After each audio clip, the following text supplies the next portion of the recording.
Good morning, everyone. Pete Pardo here from Sea of Tranquility. Welcome to the first edition of Top Guitar Solos, or Favorite Guitar Solos. Haven't really decided what I'm going to call this yet. But this is going to be a series where we're going to take a look at every episode is going to look at a specific guitar player. And I'm going to pick out, or if I have guests on the show, they will pick out as well, our 10 favorite. I originally was going to do 5, but then I realized, God, 5 is pretty tough for some of these players. So I decided to stick with 10, our 10 favorite guitar solos that this particular player played on. Could be from a live album, could be from a studio album, could be something they played when they guested on someone else's album.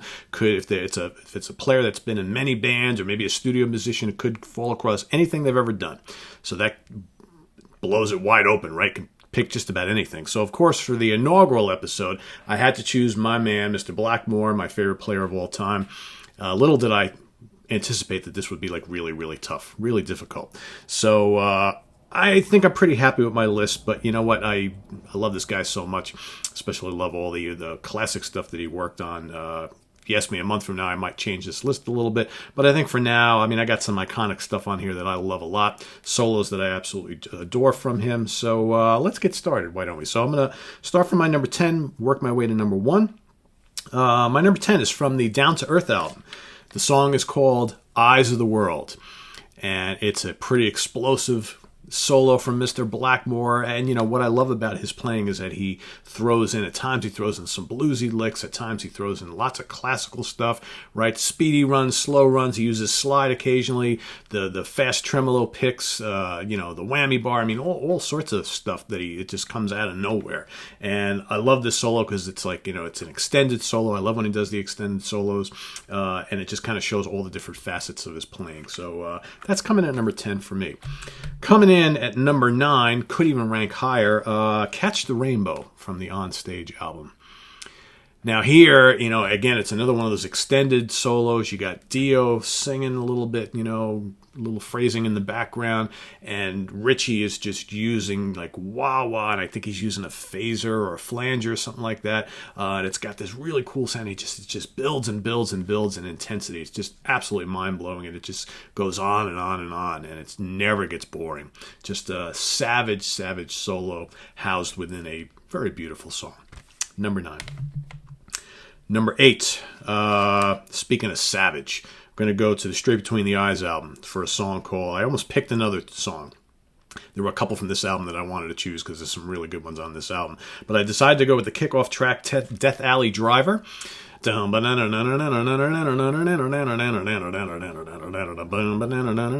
get the mixing those classical themes in there, and then he just bursts with this like frenzied picking and crazy whammy bar fixations, and just a really cool solo, which for me goes back to like the Highway Star mentality from the old Deep Purple days. It's kind of like the theme I get a little bit from this particular song, but I just love the intensity and the just manicness of it all.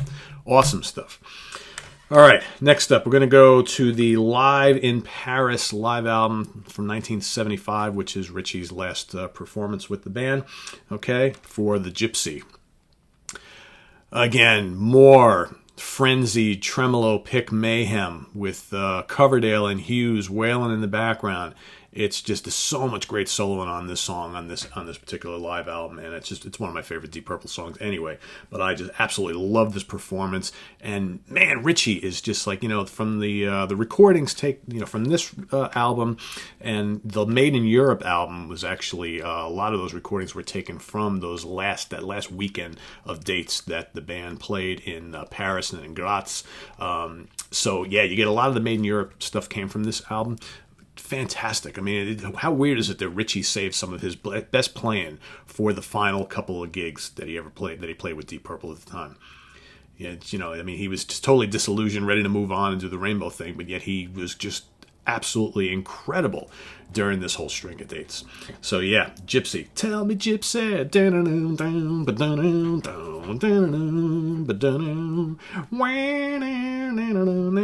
just amazing, gut-wrenching stuff for me. All right, so speaking of gut-wrenching, let's go to California Jam, 1974, a year before. How about a little Mistreated action from the California Jam?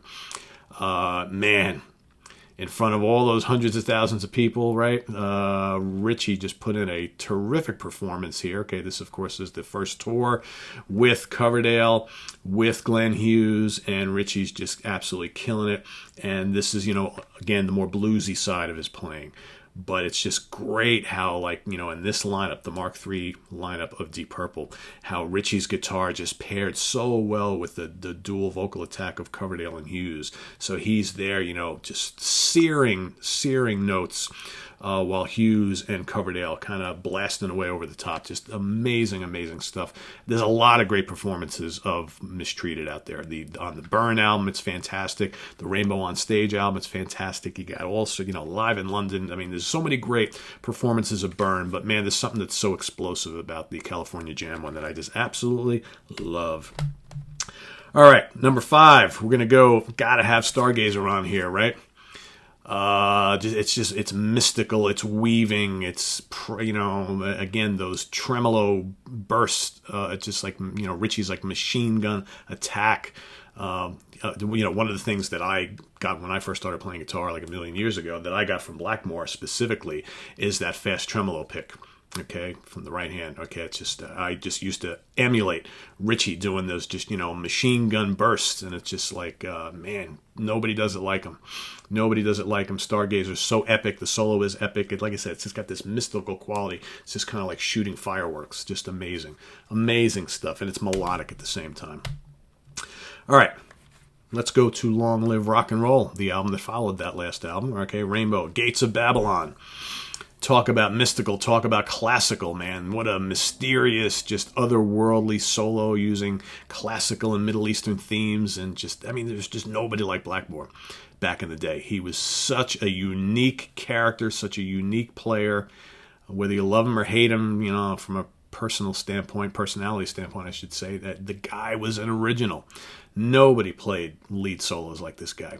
And Gates of Babylon is just this real kind of proggy, medieval epic, just amazing. And that solo just kind of weaves and sweeping all over the place. Just absolutely incredible. Got to have Highway Star in here, right? My number 3 from Machine Head. Again, mixing heavy rock and classical. It's an iconic solo. Iconic solo, which I think every guitar player has tried to emulate. It's just so kind of, it's charming, it's witty, and it's just got the it factor. All right, it's just again, nobody creates solos like Mr. Blackmore. Nobody. All right, coming in at number 2, I had to pick which representation of this and I had to go with the Made in Europe album for this. Burn. Love Burn, love the song, love his lead guitar work on this version. Okay, from this album, which I believe is from the Graz performance, if I'm not mistaken, is just tremendous. Ritchie's just tone is lethal. It's just absolutely immense. And, the riffing is great, but that lead just cuts you like a knife. It's acrobatic. It's just everything you want from an exciting solo, and it's dangerous. That's the thing about Blackmore's guitar solos. There's an element of danger. You never quite knew what direction he was going in, and that's why, for Deep Purple fans, why all those old 70s live albums, there's so many of them, they're all so great because they're all really different, because they never played the song the same way from night to night. And Ritchie specifically never played the solos the same from night to night. And every night you never knew what to expect. Every night it was explosive. It was an element of danger and the kind of the unexpected, right? Just fantastic. And Burn on this album is just absolutely immense. Coming in at number 1. All right, I couldn't decide from the studio version or the Made in Japan version. Of course, I'm talking about Child in Time. I love both solos. They're both totally different. So here we have In Rock and Made in Japan, Child in Time. From here, it's a fantastic, amazing solo as it is. It's a extended solo. Ritchie just absolutely, I hate to keep using the word savage, but man, it's just absolutely incredible on here. Mind-blowing. And then he goes and does it live, and it's even longer, and it's completely different, but it's just as exciting, just as raw and explosive. Just incredible. I used to listen when I was growing up. I used to listen to these 2 versions back to back, And I would be amazed at just how different yet how completely wild, ferocious, and mind-boggling both were. Just the emotion and the technique and the explosiveness, that kind of like primal savage, go for the throat, go for the jugular type of attitude that Blackmore just gives off during these. So there you have it. So those are my picks, my 10 picks for favorite guitar solos, top guitar solos from Ritchie Blackmore. Head of Blackmore, we've got Child in Time, Burn, Highway Star, Gates of Babylon, Stargazer, Mistreated, The Gypsy, Death Alley Driver, Catch the Rainbow, and then Eyes of the World. So curious to see what you guys think. Which are your favorite Ritchie Blackmore guitar solos? Okay, like I said, can be from a studio album, from a live performance, a video, or maybe he played a guitar solo on someone else's albums. Could be from Blackmore's Night, Rainbow, Deep Purple. Doesn't really matter. The whole universe is open.